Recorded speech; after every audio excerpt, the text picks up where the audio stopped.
इन molecules का हमें oxidation number निकालना था, ये मैंने आपको होमवर्क में दिया था। ठीक है, तो चलिए एक एक करके हम इन्हें निकाल कर देखते हैं। सबसे पहले H2S4O6, इसमें हमें सल्फर का ऑक्सीडेशन नंबर को फाइंड आउट करना करते हैं भाई। तो देखो हाइड्रोजन का हमें मालूम है +1 होता है इंटू 2, प्लस हमने से कर दिया 4x, -2 होता है ऑक्सीजन का, और ऑक्सीजन 6 है। टोटल मॉलिक्यूल पे चार्ज कितना है? 0। तो ये हो गया -12, ये +2 plus 4x is equals to 0। तो ये हो गया 4x इज इक्वल्स टू +10, और x इज इक्वल्स टू +10/4, और 10 से 4 गया तो +2.5। तो आप चार्ज देख रहे हैं कैसा आ रहा है? फ्रैक्शनल में आ रहा है। ये फ्रैक्शनल में कैसे आया? चार्जेस फ्रैक्शनल में कैसे आ सकते हैं? जब इलेक्ट्रॉन पूरे के पूरे जा रहे हैं तो चार्जेस फ्रैक्शनल में कैसे आ सकते हैं? तो ये हमें समझाएगा इसका स्ट्रक्चरल फॉर्मूला। तो हमें इसका स्ट्रक्चर बनाना पड़ेगा। स्ट्रक्चर कैसे बनाएंगे? ये सल्फर लिया, ये सल्फर लिया, डबल बॉन्ड से ऑक्सीजन लगाया, डबल बॉन्ड से ऑक्सीजन यहाँ, यहाँ भी, यहाँ भी। अब देखो हमारे पास में कुल मिलाकर 6 ऑक्सीजन है, तो एक ऑक्सीजन यहाँ दे दिया, एक यहाँ दे दिया। मैंने कहा हमेशा सल्फ्यूरिक एसिड से सीखना, सल्फ्यूरिक एसिड बना लेना। आपने ये बना लिया, ये बना लिया, ठीक है।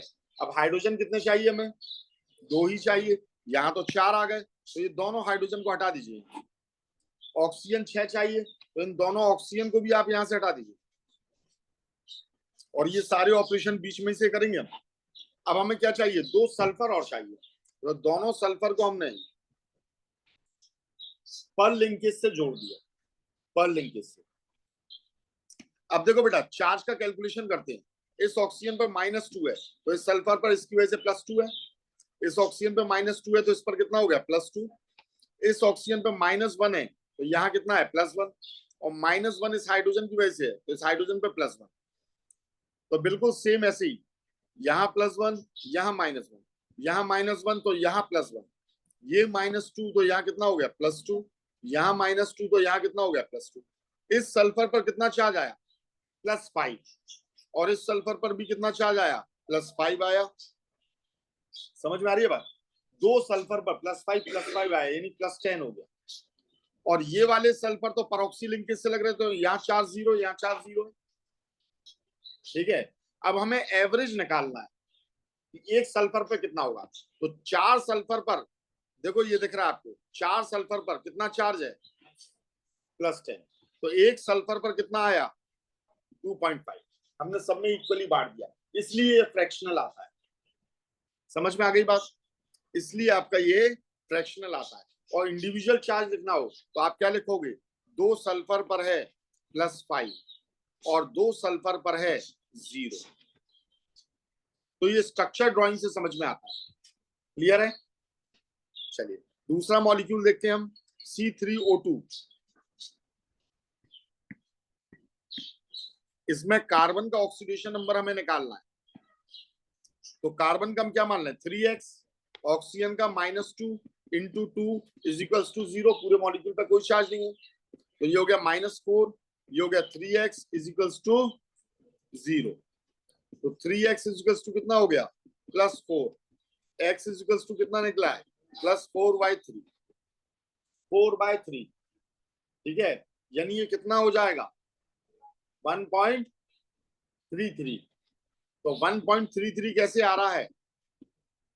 प्लस का ऑक्सीडेशन स्टेट में प्लस माइनस लगाना बहुत जरूरी है। तो हम इसके स्ट्रक्चर को बना लेते हैं बेटा। देखो 3 कार्बन है, एक कार्बन पे बनी बात है डबल बॉन्ड से O लगेगा, और ऑक्सीजन तो 2 ही है, तो 2 कार्बन पे डबल बॉन्ड से O लगेगा। कार्बन के चारों बॉन्ड फुलफिल होना चाहिए, तो हमने एक कार्बन बीच में लगा दिया। 3 कार्बन है ना, ये डबल बॉन्ड से लगा दो, ये डबल बॉन्ड। हर कार्बन पर देखो 4 बॉन्ड है, और हर ऑक्सीजन पे 2 बॉन्ड है। अब इस ऑक्सीजन पर कितना चार्ज आया? -2। इस कार्बन पर +2, यहाँ -2, यहाँ कितना आया? +2, ठीक है। तो टोटल चार्ज कितना है? +4, और बीच वाले कार्बन पर हो गया 0। इलेक्ट्रोनेगेटिविटी दोनों की सबकी सेम है यहाँ पर, ठीक है।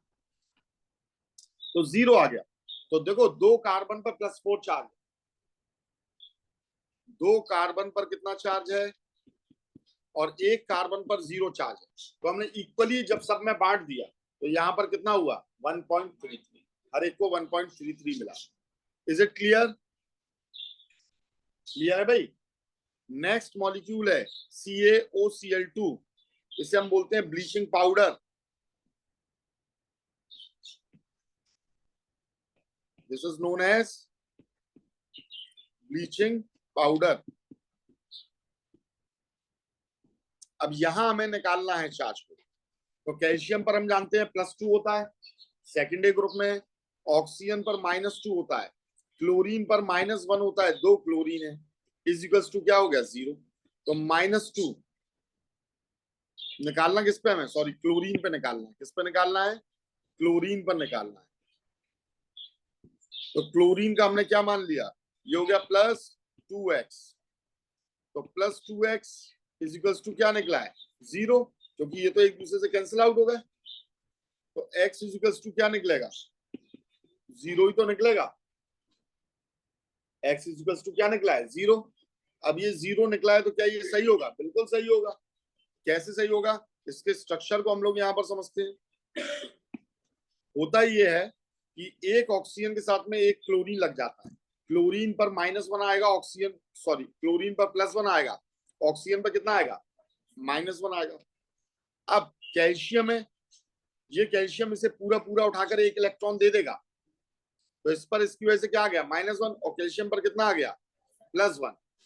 अब यहां पर एक और क्लोरीन आएगा, एक और क्लोरीन आएगा, और ये इससे क्या करेगा, एक इलेक्ट्रॉन ले लेगा, तो इस पर आ गया -1, और कैल्शियम ने से एक इलेक्ट्रॉन दे दिया, तो इसकी वजह से क्या आ गया +1, तो कैल्शियम पे +2 हो गया कि नहीं। अब देखो एक क्लोरीन पर क्या है -1 और एक क्लोरीन पर क्या है +1, तो टोटल चार्ज क्या हो गया 0। टोटल चार्ज यहाँ क्या हो गया। तो अगर इंडिविजुअल के बारे में बात करें, इंडिविजुअल, तो इंडिविजुअल भी लिख दिया करो, एक क्लोरीन पर आया -1 और एक क्लोरीन पर आया +1। ठीक है। नेक्स्ट है हमारा कौन सा, PB3O4। PB3O4, PB3O4 को हम कहते हैं मिनियम। मिनियम मतलब क्या होता है, सिंदूर। ठीक है, ये सिंदूर होता है। कैसे बना होगा, इस पर हमें चार्ज किस पर निकालना है बेटा,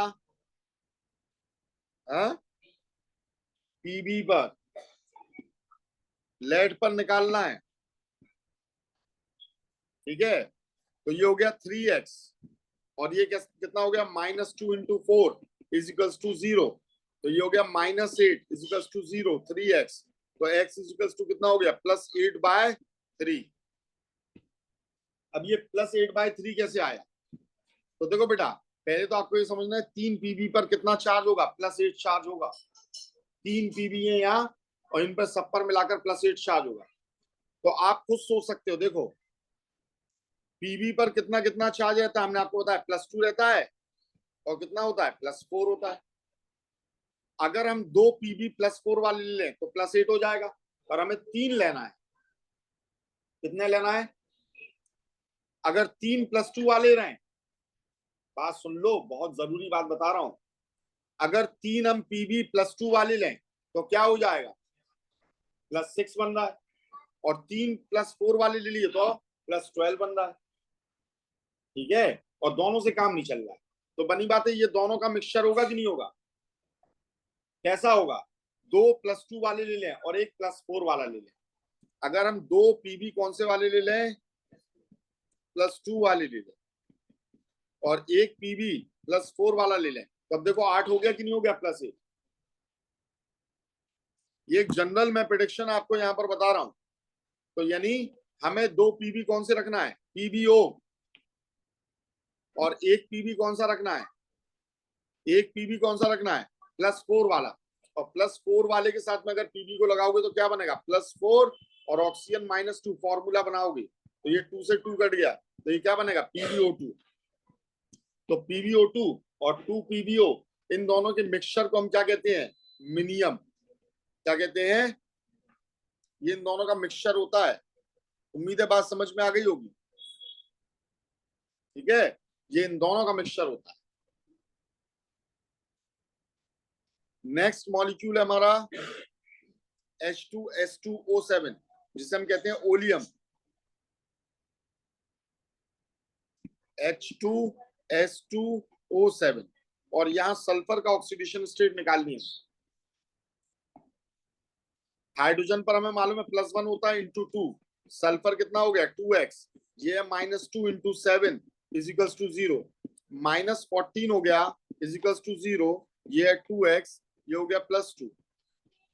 ठीक है, तो 2x equals to +14 -2, 2x equals to +12, x equals to +6, और 6 रेंज में आ रहा है, बिल्कुल रेंज में आ रहा है, यानी 2 सल्फर पर +12 चार्ज होना चाहिए। तो अब ये कैसे होगा, तो +12 तो तभी हो सकता है जब ये अपना कौन सी स्टेट में हो, सल्फ्यूरिक एसिड वाली स्टेट में हो। डबल बॉन्ड से O लगाओ, डबल बॉन्ड से O लगाओ, यहां ऑक्सीजन, यहां हाइड्रोजन, यहां ऑक्सीजन, यहां हाइड्रोजन। एक और को बना लीजिए आप, डबल बॉन्ड से O, डबल बॉन्ड से O, OH OH। अब देखो हाइड्रोजन तो हमें 2 ही चाहिए, तो 2 हाइड्रोजन बीच में से गायब कर दो। ऑक्सीजन कितने चाहिए 7, और यहाँ कितने हैं 8, तो हम क्या करते हैं, एक ऑक्सीजन को यहां से हटा देते हैं और इसे हम ऐसे जोड़, कैसे परऑक्सी लिंकेज कहोगे, नहीं, क्यों, परऑक्सी लिंकेज में क्या होता है, हाँ, तो इसका नाम क्या होता है, इसका नाम होता है ओलियम, या हम इसे कहते हैं फ्यूमिंग सल्फ्यूरिक एसिड। क्यों कहते हैं फ्यूमिंग सल्फ्यूरिक एसिड, ये भी कहते हैं, क्यों कहते हैं, देखो बेटा इसका रीजन समझ लेना। हमें ये मालूम है यहाँ पर ये क्या था, 2 OH लगे थे कि नहीं, तो हमने किसे निकाला, यहाँ बड़े ध्यान से देखना, हमने H2O को निकाल दिया कि नहीं, किसे निकाल दिया, तो वाटर निकाल दिया, सल्फ्यूरिक एसिड में से वाटर निकाल दिया, तो ये फ्यूमिंग स्टेट में आ गया, और इस एक ऑक्सीजन से हमने इन दोनों को जोड़ दिया, सिर्फ एक ऑक्सीजन से इन दोनों को जोड़ दिया, तो इसीलिए हम इसे कहते हैं oleum, fuming sulphuric acid. ICSC वालों ने इसे पढ़ा भी होगा 10th में, सल्फ्यूरिक एसिड के फॉर्मेशन में SO3 को हम H2SO4 में डिसॉल्व करा देते हैं, तब इसका फॉर्मेशन होता है। चलिए अब स्ट्रक्चर वाइज चार्ज का कैलकुलेशन करते हैं हम लोग। यहाँ पर इस पर है -2, इसकी वजह से ये आ गया +2, ये है -2, यहाँ पर कितना आ गया +2, यहाँ -1 तो +1, यहाँ -1 तो ये हो गया +1, तो देखो कितना आ गया +6 आ गया, बिल्कुल सेम ऐसी +2 +2 -2 -2 -1 +1। हाइड्रोजन के बारे में अभी हम बात ही नहीं कर रहे, +1, चाहो तो यहाँ पर -1 लगाकर +1 कर दो, और इसे भी बिल्कुल ऐसे ही -1 लगाकर यहाँ पर क्या कर दो +1। तो देखो दोनों सल्फर पर +6 चार्ज आ रहा है, यानी टोटल कितना हो गया +12, 2 सल्फर पर +12, एक सल्फर पर +6। क्लियर है। H2S2O7 के बाद H3P2O7, H4P2O7, H4P2O7, इसमें हमें किसका निकालना है बेटा, फास्फोरस का निकालना है। किसका निकालना है, तो ये हो गया +1 into 4 plus 2x -2 into 7 equals to 0, -14 plus 4 plus 2x equals to 0, 2x यानी ये हो गया +10, x इजिकल्स टू +5। क्या रेंज में आ रहा है, बिल्कुल रेंज में। फास्फोरस के लास्ट ऑर्डर 5 इलेक्ट्रॉन होते हैं, और मैक्सिमम मतलब होता है +5, और मिनिमम मतलब होता है -3, तो ये रेंज में, इसमें है रेंज में। क्या होगा भाई, फास्फोरस के लास्ट ऑर्डर में कितने इलेक्ट्रॉन होते हैं, तो ये मैक्सिमम कितना निकाल सकता है 5, और मिनिमम क्या होता है, group number -8, group number 5th है, -8 कर दिया, 3 इलेक्ट्रॉन की जरूरत है, तो -3 से लेकर +5 तक जा सकता है, ये इसकी रेंज है। ठीक है, स्ट्रक्चर वाइज देखना चाहो तो स्ट्रक्चर वाइज इसे देख लेते हैं। 2 फास्फोरस रखे हमने, ठीक है, और सबसे पहले तो इसे ताज पहना दो, ये पहना दिया, 2 ऑक्सीजन गए। अब कितने ऑक्सीजन बचे? 5, है ना। तो 5 के लिए 1 ऑक्सीजन ये लगाया, 1 यहाँ लगाया, बराबर डिस्ट्रीब्यूशन होगा। अब कितने बचे? 3, 1 यहाँ लगाया, 1 यहाँ। अब 1 ऑक्सीजन बचा है तो दोनों में आधा आधा बांट देंगे। अब हाइड्रोजन कितना लगाना है? 4, 1 हाइड्रोजन यहाँ आएगा, 1 हाइड्रोजन यहाँ, 1 हाइड्रोजन यहाँ, 1 हाइड्रोजन यहाँ, क्योंकि ऑक्सीजन के 2 बॉन्ड होते हैं। तो ये स्ट्रक्चर बन गया कि नहीं? अब देखिए यहाँ क्या करना है, अब खाली हम फास्फोरस को गिनेंगे, -2, यहाँ +2, यहाँ -1, तो यहाँ कितना हो गया? +1, यहाँ -1 तो कितना हो गया? +1, यानी एक फास्फोरस पर कितना चार्ज आया? +4 का आया। कितने का आया? जी नहीं, यहाँ पर भी तो -1 है, इसकी वजह से +1 है, तो +5 हो गया कि नहीं? बिल्कुल सेम ऐसे ही, -1 यहाँ है तो +1 यहाँ है, ये -2 है तो +2 है, ये -1 है तो ये +1 है, ये -1 है तो ये +1 है। तो देखो यहाँ भी 5 हो गया कि नहीं? +5 +5 +10 हो गया, तो 2 पर +10 है और 1 पर कितना है? +5 है। क्लियर है? ये हो गया भाई। तो अब इसके बाद में नेक्स्ट हमारा कौन सा होता है? H3PO4, फिर H3PO3 और फिर H3PO2। इनके स्ट्रक्चर तो मैंने आपको बता ही रखे हैं। तो H3PO4 में सबसे पहले मैथमेटिकली निकालते हैं, तो ये हो गया +1 × 3 + x -2 × 4 = 0, -8 + 3 + x = 0, x +5। देखें भाई स्ट्रक्चर, ये लगाया OH OH OH, H3PO4 बन गया। चार्ज यहां पर निकालेंगे, -2 तो इसकी वजह से +2, -1 +1, -1 +1, -1 +1, कितना निकला? 5। क्लियर है? हाइड्रोजन के काउंट नहीं कर रहा हूं, क्यों टाइम वेस्ट करें। नेक्स्ट हम देखेंगे H3PO3, तो वही +1 × 3 + x -2 × 3 = 0, -6 + 3 + x = 0, x +3। स्ट्रक्चर देखें भाई, ये रखा फास्फोरस, डबल बॉन्ड से ऑक्सीजन हमेशा ऊपर लगा दो। अब कितने ऑक्सीजन बचे? 2 ही ऑक्सीजन बचे, तो 2 ऑक्सीजन को हाइड्रोजन के साथ, और जो 1 हाइड्रोजन रहेगा वो डायरेक्टली लगेगा फास्फोरस पे। अब देखो भाई चार्ज यहाँ, ये कितना आया? यहाँ देखना, -2 +2, यहाँ देख लो बेटा, -1 +1, -1 +1, यहाँ क्या हो जाएगा? +1, और ये हो गया -1। अब एक -1 ने, यहां पर ध्यान देना, एक +1 को क्या कर दिया? कैंसिल आउट कर दिया। तो कितना बचा है? +3 बचा है कि नहीं? तो ये आ गया +3। क्लियर है? नेक्स्ट स्ट्रक्चर है H3PO2, तो +1 × 3 + x -2 × 2 = 0, -4 = 0, +3 + x, तो कितना बचा? +1। कितना आया? आप कैलकुलेट करते हैं, P डबल बॉन्ड O, कितने ऑक्सीजन है? 2 ही तो ऑक्सीजन है, तो सिर्फ 1 लगेगा यहाँ पर H, और यहाँ 2 H डायरेक्टली फास्फोरस से लगेंगे।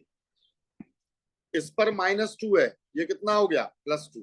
ये -1 है तो कितना हो गया? +1। इसकी वजह से -1 और इसकी वजह से -1, क्योंकि इन हाइड्रोजन पर +1 आ रहा है, इस पर +1 आ रहा है, तो ये हो गया -1। यहाँ टोटल +2 को देखो किससे कैंसिल कर दोगे? -2 से।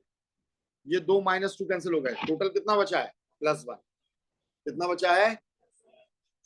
समझ में आ गई बात? तो ये H3PO2 तक के स्ट्रक्चर हो गए। अब नेक्स्ट हम देखते हैं CrO4-2। अच्छा, CrO4-2 से पहले मैं आपको ये देता हूं CrO5। जरा इसका स्ट्रक्चर मुझे बना के दिखाइए फटाफट। स्ट्रक्चर क्या है? पहले इसका ऑक्सीडेशन नंबर कैलकुलेट करके बताइए। Cr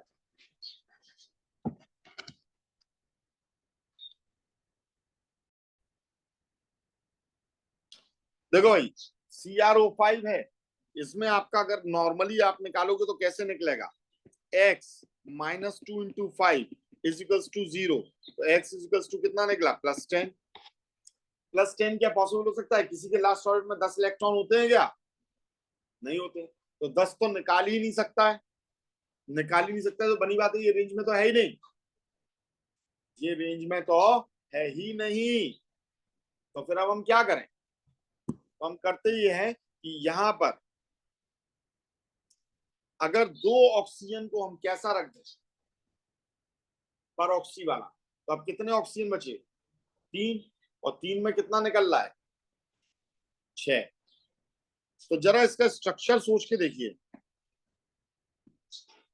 हर ऑक्सीजन की 2 वैलेंसी होनी चाहिए, हर ऑक्सीजन की, तो हमने चलो 2 लगा दी, हमने कैसे लगा दी कि भाई इनमें एक परऑक्सी दे दिया, अब हमें 3 लगाना है और सबकी वैलेंसी कितनी होनी चाहिए, 2 होनी चाहिए, तो अगर 3 लगाना है तो हम कैसे लगा दें, क्या क्या पॉसिबिलिटी हो सकती है, ऐसे भी तो लग सकता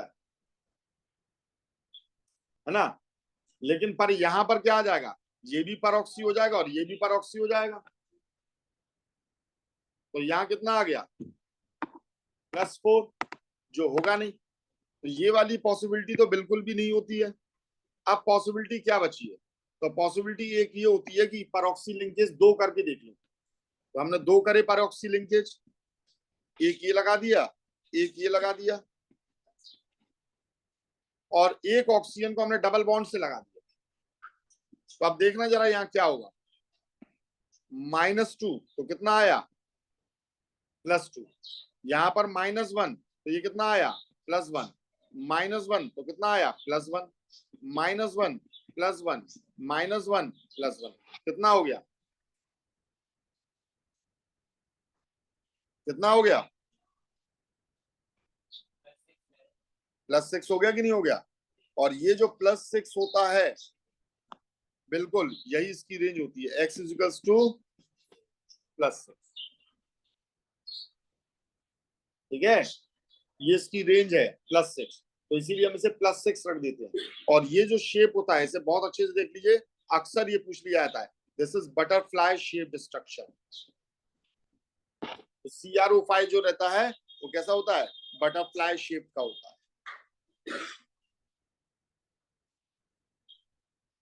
ठीक है।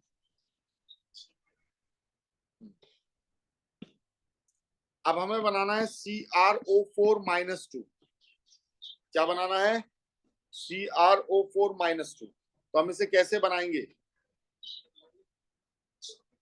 हाँ हाँ, पूरे पर होता है चार्ज। अब देखिए भाई, Cr का हमने x मान लिया, ऑक्सीजन का -2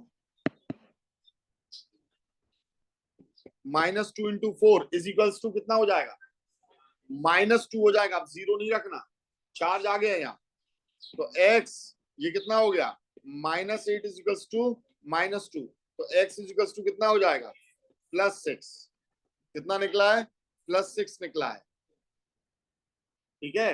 अब हम इसका शेप बनाएंगे, ये कैसे निकला है, ऐसे ही बनेगा, -2 चार्ज ऐसे ही लगा दिया बेटा, इसीलिए मैंने CrO5 पहले बताया। अब देखो बेटा, यहां ये कैसे बनेगा, अब इस पर +6 चार्ज लेकर आना है, और 2 ऑक्सीजन पे हमें -2 रखना है, -1 -1 रखना है, ये चार्ज भी तो रखना है, तो वो हम तभी रख सकते हैं, ये रख दिया हमने, तो अब 2 ऑक्सीजन बचे हैं, और दोनों पर क्या होना चाहिए, डबल बॉन्ड, क्या होना चाहिए, तो ये लग गया, ठीक है। अब जरा कैलकुलेट करके देखते हैं, -2 +2 -2 +2 -1 +1 -1 +1, टोटल कितना आ गया, इसका मतलब हमारा स्ट्रक्चर सही है, अगर हमारे स्ट्रक्चर में ये ऑक्सीडेशन स्टेट मिल रही है तो ये हमारा स्ट्रक्चर सही है, ठीक है। नेक्स्ट था ये, देखो अब इसी में अगर मैं -2 की जगह क्या रख दूं, K2CrO4, तो हम इसे कहते हैं पोटेशियम क्रोमेट, क्या कहते हैं, तो ये क्रोमेट आयन है, तो पोटेशियम क्रोमेट का कैसा स्ट्रक्चर हो जाएगा, कोई पूछे आपसे तो देखो क्या हो जाएगा, बस K+1 यहाँ लग जाएगा, तो ये -1 यहाँ से ये रहेगा और K+1 यहाँ लग जाएगा आयनिक बॉन्ड में। ठीक है, तो ये इसका स्ट्रक्चर हो जाएगा, ये इसका शेप हो जाएगा। समझ में आ गई बात, नहीं आई?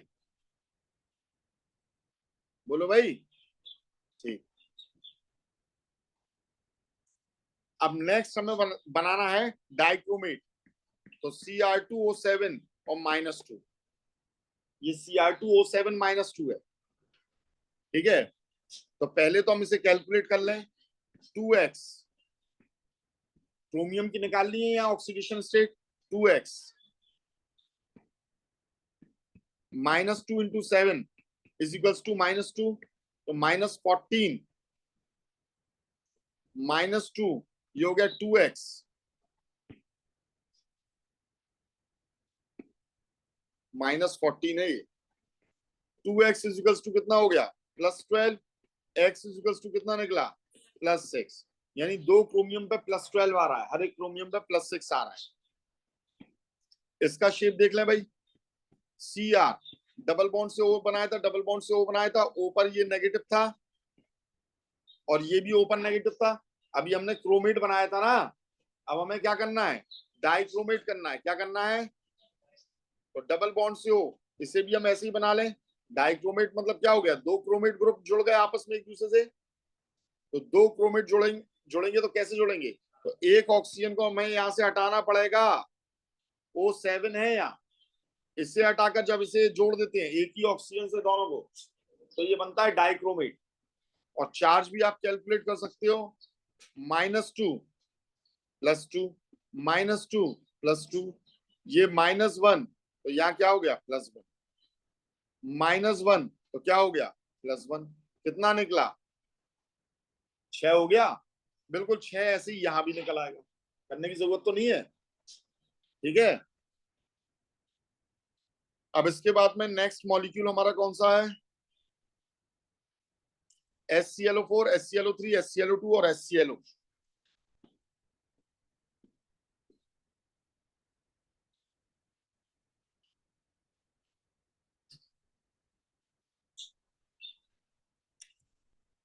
देखो भैया, हम शुरुआत उल्टी कर देते हैं, HClO से शुरुआत कर देते हैं।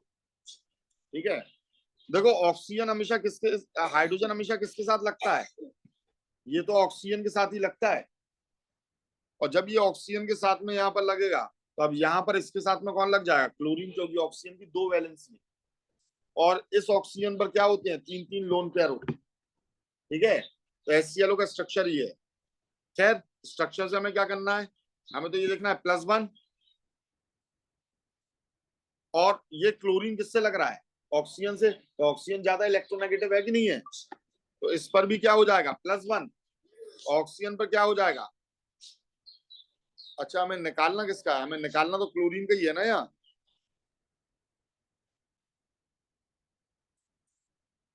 क्लोरीन का ही तो निकालना, हाँ क्लोरीन का ही निकालना। चलो भाई देखो, तो क्लोरीन का हमें यहाँ पर निकालना है, हम इसे हटा दें। हमने ये लिख दिया क्या चीज, +x, और ये हो गया -2 इज इक्वल्स टू 0।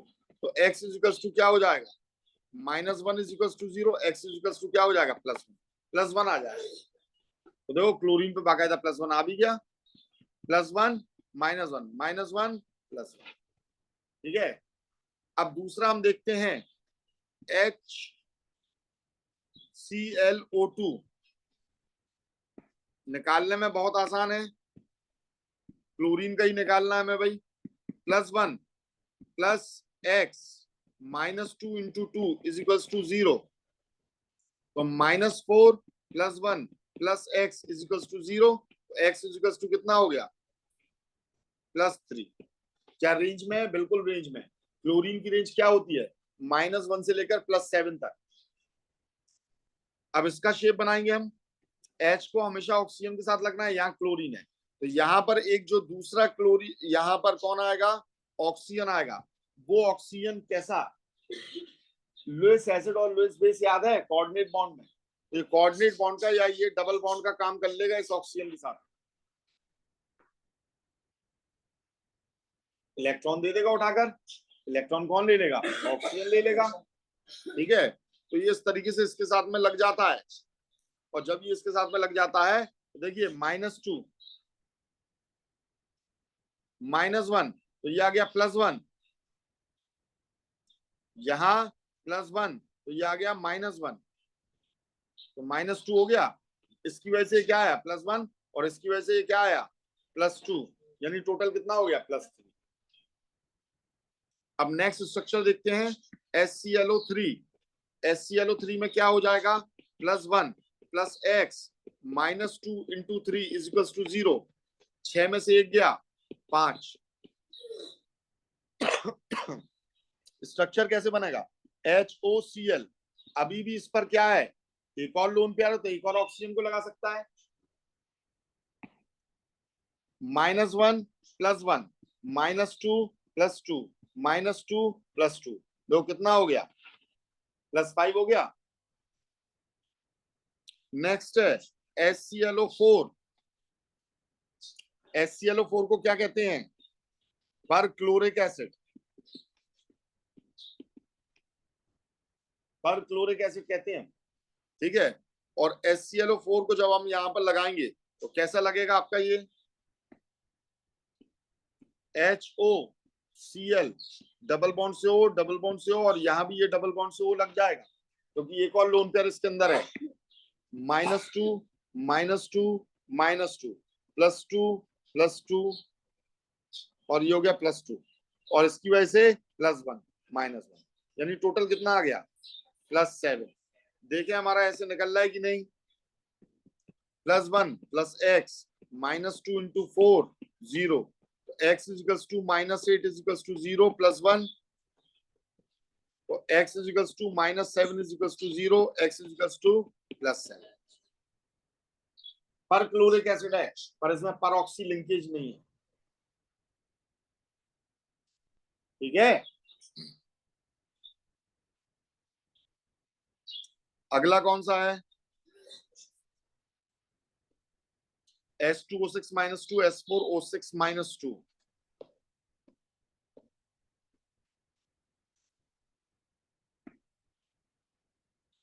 तो H2O6 -2, तो ये हो गया 2x, सल्फर का निकालना है भाई, और -2 × 6 = -2, तो -12 2x -2, तो 2x = कितना हो गया? +10, और x = +10/2, यानी +5। क्या रेंज में है सल्फर की? रेंज में है कि नहीं है? तो इतना कंफ्यूज क्यों हो भाई? रेंज में है बिल्कुल। -2 से +6 चलती है रेंज, तो बिल्कुल सही होगा। ये स्ट्रक्चर बना ले भाई। तो मैंने कहा है इसकी स्टार्टिंग हमेशा सल्फ्यूरिक एसिड से किया करो। OH sulphur double bond oxygen, 2 sulphur दिख रहे हैं, तो 2 सल्फ्यूरिक एसिड बना लो। अब हमें क्या करना है? हाइड्रोजन हटा देना है। ये हाइड्रोजन यहां से हटेगा, तो यहां पर क्या आ जाएगा? -1। इस OH को भी यहां से हटा देंगे हम, सॉरी H को हटा देंगे, क्या आ जाएगा? -1। हाइड्रोजन तो रहना ही नहीं है, हटा दिए। ऑक्सीजन कितने चाहिए? 6 चाहिए भाई, यहाँ तो 8 हो रहे। इसे हटाओ, इसे हटाओ, और आपस में से जोड़ दो, 2 माइनस चार्ज भी आ गए, स्ट्रक्चर बन गया। इसकी वजह से ये क्या हो गया? +1, यहाँ हो गया -1, यहाँ -1, तो यहाँ +1, इस पर -2 तो +2, -2 तो +2, टोटल कितना हो गया? +5, -2 +2 -2 +2, टोटल कितना हो गया? +5। ठीक है, तो 2 पर कितना आ गया? +10, 1 पर कितना आ गया? +5। H2O6 के बाद में S4O6,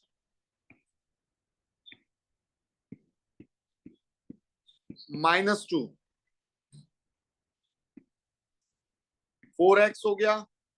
सल्फर पे निकालना है हमें यहाँ पर 4x -2 × 6 = -2, -12 4x -2, 4x is equals to plus 10, x is equals to plus 10/4, यानी कितना निकला प्लस 2.5।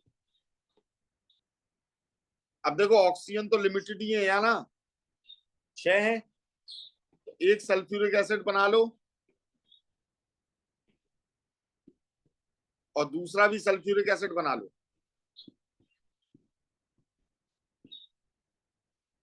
ठीक है, हाइड्रोजन हमें एक भी नहीं चाहिए, इसे हटाओ, इसकी वजह से इस ऑक्सीजन पर क्या आ जाएगा -1 चार्ज, -1 चार्ज। बीच में से भी हाइड्रोजन हटा लो। ठीक है, ऑक्सीजन टोटल कितने चाहिए 6, तो इन ऑक्सीजन को भी हटा लो। अब सल्फर 2 और चाहिए, तो 2 सल्फर को ऐसे जोड़ दो और ऑक्सी लिंकेज से बीच में बन गया इसका स्ट्रक्चर। अब देखो बेटा, इस पर ये कितना है -1, तो एक और हम क्या दे देते हैं इसे -1, इसकी वजह से क्या हो गया +1, -2 +2 -2 +2, इसकी वजह से कोई चार्ज नहीं, तो टोटल कितना आया। और बिल्कुल ऐसे ही 5 यहाँ आ जाएगा +5, और इनकी वजह से चार्ज क्या आ जाएगा 0, तो 2 पर +10 का चार्ज आ गया कि नहीं आ गया, तो एक पर +5 का, तो इंडिविजुअली यहां लिखेंगे तो 2 सल्फर पर कितना है +5 और 2 सल्फर पर कितना है 0। ये इंडिविजुअल हो गए। क्या हो गए, इंडिविजुअल चार्जेस हो गए। लिख लो तो आपके लिए अच्छी बात है, आपसे टीचर कहेगा नहीं, वो तो आपसे ऑक्सीडेशन नंबर निकालने के लिए कहेगा, पर लिख लोगे तो आपको तो क्लियर रहेगा कि हाँ भाई क्या हो रहा है, आपने क्लियर कर दिया तो टीचर के ऊपर भी एक अच्छा इंप्रेशन जाता है, यहाँ बच्चा जानता है, वो सिर्फ आपका ऑक्सीडेशन स्टेट नहीं निकाल रहा है, वो चार्ज भी दे रहा है, तो आपका एक अच्छा इंप्रेशन जाएगा। वो स्ट्रक्चर भी ड्रॉ कर रहा है, वो ये भी बता रहा है कि फ्रैक्शनल क्यों आ रहा है, क्योंकि इंडिविजुअल में अलग है और एवरेज में अलग है, तो ये एवरेज निकला जो 2.5 निकला, और इंडिविजुअल में ये कंडीशन है, तो आपने तो पूरी कहानी खोलकर रख दी ना, ये तो प्लस पॉइंट ही होता है बेटा। ठीक है भाई, अब अगला कौन सा है,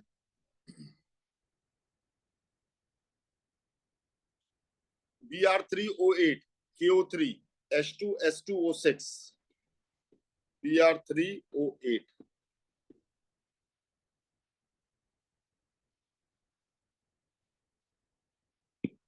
Br3O8, इसमें किसका निकालना है, Br का निकालना है। ठीक है, तो हमने से मान लिया 3x, क्या मान लिया 3x, -2 × 8 = 0, 8 दूनी 16 होगा, इस तरफ चलेगा +16 होगा, 3x, x = +16/3, 3 से कितनी आ जाएगा, यानी कितना निकलेगा 5.33, ये प्लस में निकला। तो ये कैसे हो गया भाई, ये कैसे हो गया, इसका स्ट्रक्चर कैसे बनाएंगे, तो देखिए भाई, ब्रोमीन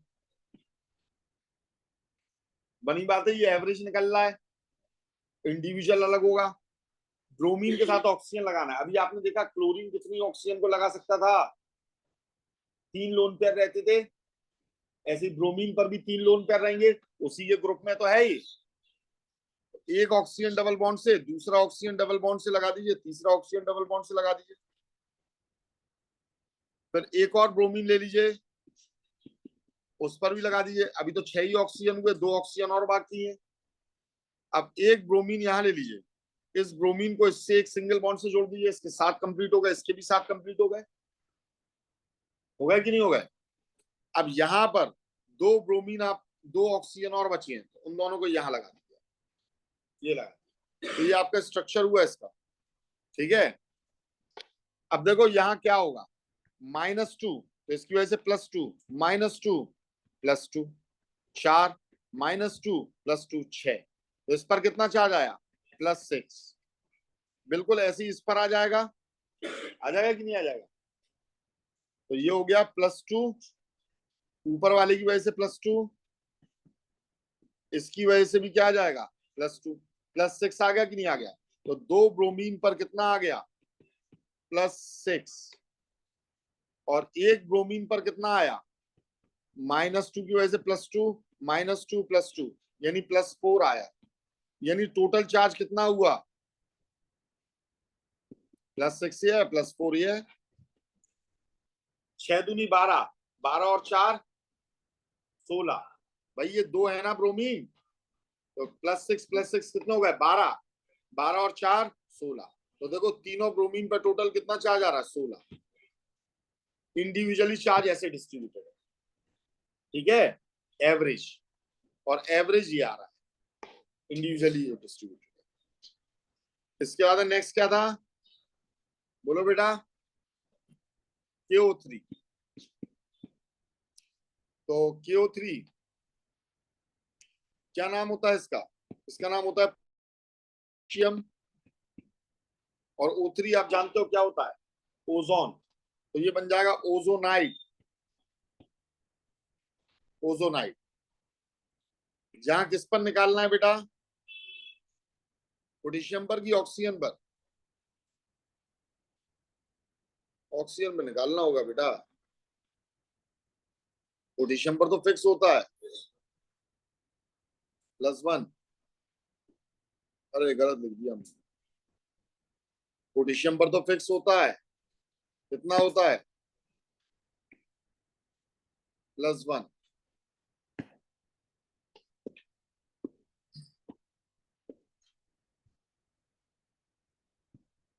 ठीक है, तो इस पर है +1, +3x इजिकल्स टू क्या हो गया 0, तो 3x इजिकल्स टू क्या हो गया -1, x इजिकल्स टू -1/3 हो गया बेटा, कितना हो गया? तो इसका मतलब -0.33 हो गया। स्ट्रक्चर बनाएंगे, हमें ये मालूम है ओजोन में क्या होता है, ऑक्सीजन डबल बॉन्ड ऑक्सीजन इस तरीके से लगता है, और एक ऑक्सीजन सिंगल बॉन्ड से यहाँ लग जाएगा, वैसे कोऑर्डिनेट बॉन्ड से लगता है, पर हमें पोटेशियम को भी लगाना है। तो पोटेशियम +1 देता है, तो इस पर कितना आएगा -1 आएगा। इस पर चार्ज कितना है 0, और इस पर भी चार्ज कितना है 0, और सिर्फ एक ऑक्सीजन पर क्या है -1। समझ में आ गई बात? तो -1 चार्ज कितने पर है, इन तीनों ऑक्सीजन पर एवरेज मिलाए तो -1 चार्ज है, तो हर एक को कितना मिला 0.33। तो एक ऑक्सीजन पर है, इंडिविजुअल की बात करें -1, और 2 ऑक्सीजन पर है 0।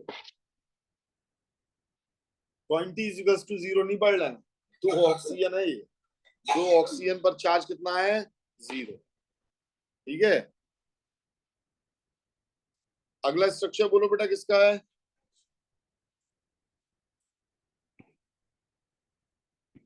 H2SO6। इसमें हमें किसका निकालना है भाई, सल्फर का निकालना है।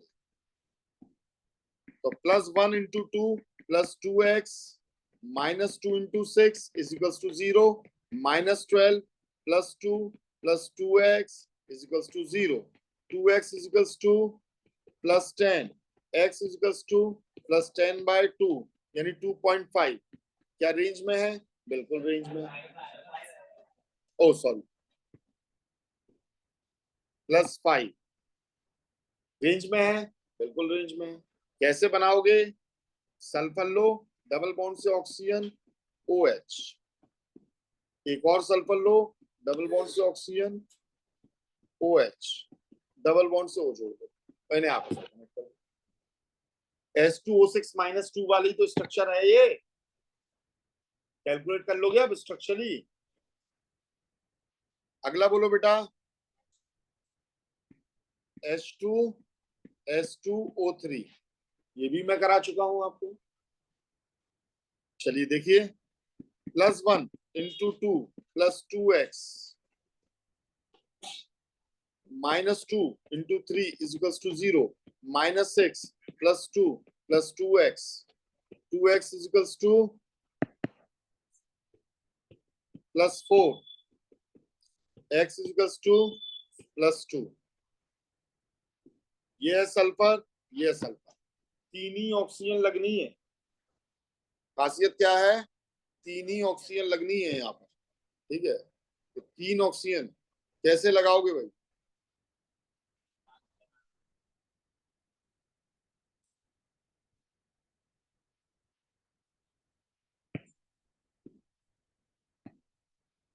जब तीन ही लगनी है तो पहले ताज पहना दो। बिल्कुल सही कहा आपने। यहाँ पर दो हाइड्रोजन लगा दो। अब यहाँ एक लोन पेयर बचा है, उससे आप एक सल्फर लगा सकते हो डबल बॉन्ड से, ये बन गया स्ट्रक्चर। अब देखो बेटा, -2 +2, -1 +1, -1 +1, और इसकी वजह से हो गया 0। तो कितना आया, +4, और दो सल्फर पर हो गया तो कितना हो गया, एक सल्फर पे +2 हो जाएगा। अरे इसकी वजह से तो 0 ही आ रहा है ना, तो एक सल्फर पर हो गया +4 और एक सल्फर पर हो गया 0, तो दोनों सल्फर पर एवरेज मिलाकर +4 है, एक सल्फर पर +2 है एवरेज, ठीक है। और कुछ बचा है, HSO2, H2SO2 +1 × 2 +2x -2 × 2 = 0, -4, अच्छा 2 नहीं है, x, तो ये कर दिया हमने, x = 0, x = कितना आया, +2 आया, ठीक है। और इसमें क्या हो जाएगा, ये ऑक्सीजन के साथ में ये OH, इसके साथ में ये OH, ठीक है। इस सल्फर की वजह से -1, तो ये क्या हो गया, +1, और इसकी वजह से -1, तो ये +1, तो कितना हो गया टोटल, +2 हो गया, ठीक है। Sufficient for today. कल हम समझेंगे यूजेस ऑफ ऑक्सीडेशन नंबर।